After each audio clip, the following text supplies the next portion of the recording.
What Lonzo Thinks is a wide-ranging, free-flowing discussion where I offer my unsolicited views on everything from movies, politics, sports, religion, pop culture, you name it. If it's happening, I'm talking about it. My thoughts are unsolicited, which means nobody cares. But if you're listening and you start to care, hey, I'm winning. All right, and I'm back, and this time I am doing a movie review. And I do have a special guest with me, my daughter, Mackenzie. Kenzie, Baby Pooh. What's up? Hi. Hey. All right. Like I said, we're doing a movie review this time. And this particular movie holds a special place in my heart along with my daughter's heart. And that movie is Music and Lyrics. Now, before I even get started talking about this flick and everything, I actually, me and my baby girl, I remember the first time I saw this movie. I actually, didn't see it. Actually, I was DVRing another movie or whatever. Remember DVRs? Do folks still use DVRs? I haven't seen a DVR in like forever. I mean, that's what Netflix is for nowadays. Okay, well back in the day, you had a thing called a DVR where you could save your TV programs and movies and all that kind of stuff and watch them whenever you want and fast forward through the commercials and everything. Anyways, long story short, I was DVRing another movie or whatever, and it just so happened that it overlapped. The end of Music and Lyrics overlapped into it started recording the last 5 minutes of Music and Lyrics or whatever. And when I was aware of Music and Lyrics because I love movies, but I had no desire to see it because I knew it was like a romantic comedy, and I'm not a fan of Hugh Grant. So I really, it looked like some sappy, B grade, romantic comedy, and I really don't like rom-coms. So I had no desire to see it whatsoever. So anyways, long story short, it recorded like the last 5 minutes or so of Music and Lyrics. And of course the movie ends with the lead character singing a song. And I liked the song. The song was kind of catchy. And so in watching the final scene of the movie, it caught my interest. So I said, what the hell? I'll watch it next time it comes on or whatever, right? And that's what I did. I actually recorded it the next time it showed on the DVR and went back and watched it maybe a few weeks later or whatever, right? And I really liked the movie. It really gained my attention. It was catchy and I mean it's harmless, but it was a good movie. And I made my kids watch it with me, and my daughter really liked it. So so we just started watching it over and over and over and over again. And now it's like our movie. And like whenever we get together and everything, me and my daughter, we always make it a point to watch Music and Lyrics together. And I think that's something we'll do for the rest of our lives, right, baby girl? Yippers. All right. So when I'm like 90 years old, you come to visit me at the old folks' home, whatever, you're going to bring a copy of it with you? Yep. All right. So that being said, we're going to jump into the review. Now, Kenzie, do you remember the first time you saw it? I don't remember. Speak up. I don't remember the first time I saw it. You don't? No. Okay. Well, we're going to go ahead and jump into the review of Music and Lyrics. All right. Now, Music and Lyrics, it was actually released in 2007. It was written and directed by a gentleman by the name of Mark Lawrence, and it stars Hugh Grant as, what was his name? What was the character's name? Fletcher. As Alex Fletcher, and Drew Barrymore as Sophie Fisher. Now, Hugh Grant's character, Alex Fletcher, was a singer in a popular group called Pop when he was younger, and the movie or the group is based on Wham. If anyone remembers, do you remember Wham? You know what Wham is, baby girl? I don't know what that is. Okay, well it's based on it's like a parody. I guess they're parodying Wham, which was George Michael and Andrew Ridgeley, which was this innocuous pop group. They had one of the most annoying songs ever called "Wake Me Up Before You Go Go." So the movie opens with this group called Pop featuring Hugh Grant and and Colin. Colin was the other one, and them performing this song. It's like a video of this particular. The movie opens with the video, the music video, And the song is really catchy. Just like Wake Me Up Before You Go Go, which I freaking hated, but still is a catchy tune. And the song is called Pop Goes My Heart. And it's a really catchy tune. And the video is a fun video. It's kind of funny to watch. So that's how the movie opens. And now whenever we watch the movie, Kenzie and I will actually sing along and like dance to the video and everything. So if you can imagine that. But anyways, the plot of the story is he plays a struggling musician. He was a former star in the band called Pop. They broke up. His partner in the band became a huge solo star, kind of like Wham, where George Michael left the group and became a huge star, and the other guy became a nobody. And Alex Fletcher plays the guy who becomes a nobody, and he winds up just performing at amusement parks and at high school reunions and things of that nature. So he's basically kind of like this loser type guy, and he gets a chance at redemption because a young pop star who was a fan of the group when she was a kid asked him to help her write a song called Way Back Into Love. And the singer, her name is, what was her name? Cora Corman. And she's kind of based kind of like a Britney Spears type, this blonde. Why they always gotta be blonde? Bridget Mendler type, like this ditzy blonde or whatever, and she has these pop songs or whatever, right? And she's like a huge star or whatever, right? And she wants Alex to, she gives him the opportunity to write a song for her next album, and they will perform it at her concert or whatever. So this is his chance to kind of get back into the limelight. But problem is, he hasn't written a song in like 20 years, and he doesn't have any confidence. He doesn't feel that he can do it because when he was in the group with Pop, Colin wrote the songs. He basically just kind of did the music, but Colin was the brains behind the operation who actually wrote the songs. So Alex is like, well, I really can't do it, and he just so happens to meet Sophie Fisher, who happens to come to his apartment one day because she is filling in for a friend who would take care of his plants or whatever. So he's working on the song with another guy, and Sophie just kind of starts singing lyrics in the background, and they're like, hey, wait a minute, you're pretty good at this. Why don't you write the song with me? And that's kind of drives the plot of the song.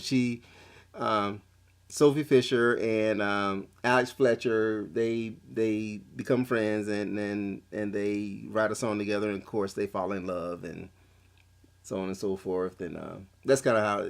Once again, it's romantic comedy. You can kind of predict the beats of a romantic kind of comedy. They meet cute, they fall in love, they have a falling out, and they redeem themselves in the end. End of story. So. But the thing that I like most about this movie is that it has a lot of catchy songs, and the performances by Hugh Grant and Drew Barrymore, they are perfectly matched. They have great chemistry on scene. You actually believe that these folks, if they did exist, that they would be friends, that they would find each other attractive and wind up getting involved in a relationship. What do you think, Mackenzie? I mean, what do you think? You think that the characters Sophie and Alex were perfectly matched, or as far as their performances? Yes, yes, very. It was awesome. Okay. They were awesome together. Okay, so help me out here. Just tell me your thoughts about the film so far. The film, it was really, really catchy. The songs were very I don't know. I mean, they were kind of generic in a way, but they were really catchy. You could bop to them. You could watch it as many times as you want and not get tired of the songs and stuff. Because I know I don't. When I watch it with my dad, I sing to it every time, even though I've seen it over 1,000 times, literally. But I never get tired of this movie, and every time I watch it, it feels like I'm watching it for the first time over again. That's right, because I remember one time, it was during the summer or whatever, right? We watched it like 8 or 9 times in the same day. Yeah. Just over and over and over and over again. We just kept watching it, and she's right. It's like every time you watch it, it's like the first time. You know what's going to happen, but it still feels like the first time. And my personal favorite scene in the movie is when they're at he's doing a performance at a high school reunion. and he does a song called what is it, "Meaningless Kiss," Yeah. which kind of like a take on "Careless Whisper" from Wham. And the song is like really cheesy, but the way he performs it for all these like these screaming old women in the or middle aged women in the crowd, and you can tell he doesn't want to be there. He don't want to do it. It's beneath him, but he got to pay the bills. So so and so as he's doing the performance, you can see his manager in the background singing along with him, and his music there is a record player, right, or tape. It's like a karaoke type machine they're using for his music. Mm-hmm. So it's like really, really cheesy, really low budget or whatever. And you can see his manager off stage kind of singing along with him. And he actually is like doing his dance move and he hurts his back. And as he ends the song, he has to go and like take a seat. Because he's old and he's done the song 1,000 times and he's like, man, I'm too old for this shit. I just love that scene. But like I said, the movie is harmless. It's about probably the most harmless movie you ever seen in your life. There's is there even curse in the movie? I mean, there's not. I don't think there's any profanity, no nudity, no violence. It's just a romantic comedy. Yeah. Yeah, where Sophie, she's a like a lyrical genius, whatever. She helps him write the song, and but she's also kind of like a ditzy blonde too. And they kind of have a falling out because the singer Cora Corman that was making the song for, she like totally took the song and did a different version of it that they didn't like. And Alex is so desperate to get the job that he's like, yeah, it's great. When Sophie's like, it's great, you crazy, it sucks. And and she couldn't hold her tongue, and so she, and so they get mad at each other. Hey, you know, we I guess they had a falling out because Alex is like, you can't ruin this chance for me. She's like, well, you're selling out because the song is terrible. So they have a falling out, and there's a big performance at the end where Alex writes a song. He finally gets the courage to write a song on his own. He writes a song for Sophie, basically apologizing. What was that song called? What is it called? Cause they was at the piano store when they were writing. Yeah, that's right. Good Lord, what was it? Don't Write Me Off Just Yet. So yeah, a song called Don't Write Me Off Just Yet. And the big song at the end is called Way Back Into Love that he performs with Cora Corman. And the performance of that song is really good. The girl that plays Cora, her name is she's an actress. Her name is Haley Bennett. She's a pretty decent singer. And Alex, obviously, Hugh Grant, he's not a singer, he's an actor, but he does a passable job as a singer as well. And the song is really catchy. It's a ballad. It's a pop ballad. Nothing really to it. What do you think about that song? I love that song. You do? I love that song to this day. Because we sing it all. Obviously we know lyrics and we sing it. Now I'm trying to remember how it goes. All I wanna do is find a way back into love. Uh-huh. And I don't know if the song was ever released as a single or whatever. I don't know if it was a hit or not. But the movie was a hit. The movie grossed over $150 million worldwide. So it was a huge hit. It was well received by critics. And it's not a movie that's ever going to be ranked as one of the all-time greats or whatever. But it's definitely a film that's endearing to my and Mackenzie's heart. So we always make it a point to watch it a couple times a year, and we'll sing along and dance to it and everything. And I highly recommend, especially fathers out there who are close to your daughters, I highly recommend that you watch it with them, because it's like I said before, it's really harmless. There's nothing offensive in it.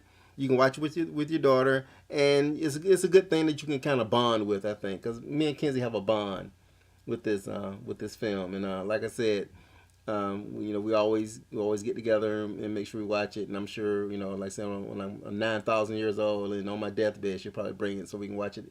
So that'd be the last thing I see. You gonna bring it on my deathbed? Yep. Okay. Well, not so like unless I die like in a plane crash or something. Hey. Okay. Yeah, So all right. So what are your thoughts? Any closing thoughts about the movie? Just what your overall take is on the film. really have anything else to say. You don't? No. All right. Well, there you have it. What a review. Music and lyrics. Watch it. It's a good movie. That's all I really can say about it. It's a good movie. I highly recommend it. What do you think? Have you seen Music and Lyrics? If you're listening out there, if you have, comment below. Let me know what you thought about it. Dudes out there, have you watched it with your loved one or your daughter or whatever? And do you have the same kind of bond that Mackenzie and I have when it comes to this film? It's like I said, it's fun. It's harmless, and you enjoy it. It's good. It's a good family film. So I do highly recommend it. So let me know what you think. If you've seen it, hit me. So what? That one part. What part? When they're like at his apartment, Mm-hmm. and she was like icing up his face and stuff, and then started getting heated up and stuff. I mean, what, they ain't showing that. They showed them kissing. That is harmless. Yeah, it's I wake harmless. up the next morning under the piano. That's harmless. That's about it. That's the closest thing to something they could, I guess that's why it's rated PG, because they kiss and then they wake up the next morning, because I guess they had sex or whatever. But that's about it. There's nothing else. Because like I said, I don't think they even curse in the film. They kind of did. Who did? Who cursed? Fletcher. Fletcher did when? Yeah, when it's a little bloody, it's something. Okay, well, it might have one curse word in it. I mean, like I said, it's a very harmless film, but I do recommend it. So, what do you think? Comment below. Hit me up on Twitter. Twitter, What Lonzo Thinks. Gmail, whatlonzothinks@gmail.com. Let me know what you think. Hit me up. Subscribe. And like I said, Music and Lyrics. I love it. You should love it too. Let me know what you think, because now you know what Lonzo thinks. Bye.